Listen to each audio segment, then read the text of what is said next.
Well, good morning. The question I've been asked by a patient for our website is, what's the point of staying in treatment when I never seem to get better? Now, I'd like to change that question a little bit, but the question obviously shows the frustration of the patient, and that is what to do when you're not getting better and you think it's time for you to be better.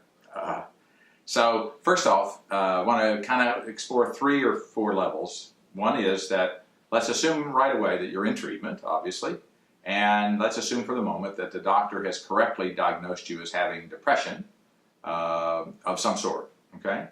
So the first thing you need to know is it takes time. Often the package inserts or doctors are told to tell patients they won't be better for 2 weeks. Well, that's true, but the reality is that sometimes patients won't get better for a couple of months. In other words, it takes me 2 months to be sure that an antidepressant is not going to work. Now, to do that, I've got to get it to a dose of the medicine that's workable. And by that, I mean a dose that I know will beat a sugar pill in a placebo-controlled study. So first off, it does take time. And that's why one of the reasons you need to see your doctor or therapist regularly is it's very hard when you're feeling in a depression and feel that life is hopeless to wait 2 months for a pill to see if it's going to work. And the reality is that it will work only about 65% of the time for any given medication. Okay? Now, the second thing is, let's assume that you've waited 2 months, you've been on a reasonable dose of the medication.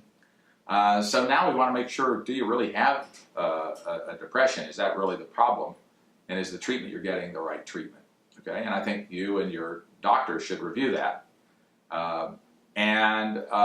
Assuming that we come back to the conclusion that yes, it is the right diagnosis, then we need to decide, well, if this treatment isn't working, what to do next? Okay, well, I want to get in just for those 2 questions, the general idea that if you've been waiting a long time, you're not getting better, it's always reasonable not only to talk to your doctor about that, but to ask for a second opinion. And in terms of who to get a second opinion from, well, there are lots of ways to go at that. A lot of people recommend going to an academic center, but you certainly want to see somebody who's an expert in depression, and you'd like to know that before you see them. So those are the 2 main things, is it takes time to get better even when you're on the right treatment. And then after that, let's make sure that we're treating you for the right thing and that we try to pick the next treatment carefully. The last thing I think I'll say on this topic is that to keep in mind that we don't know how the brain produces depression. Okay, severe depressions are clearly brain diseases. Okay, but we don't know how the brain produces it, and we don't know when our medicines work, why they work, and when they fail, we don't know why they fail. So it takes time to get through all that, and the way to pick the next medicine is not an easy way. It's not a foolproof way.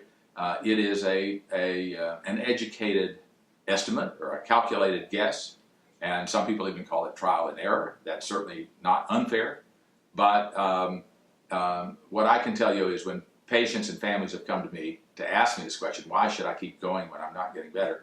And the answer is that that's a sign you need more treatment and more evaluation, not less.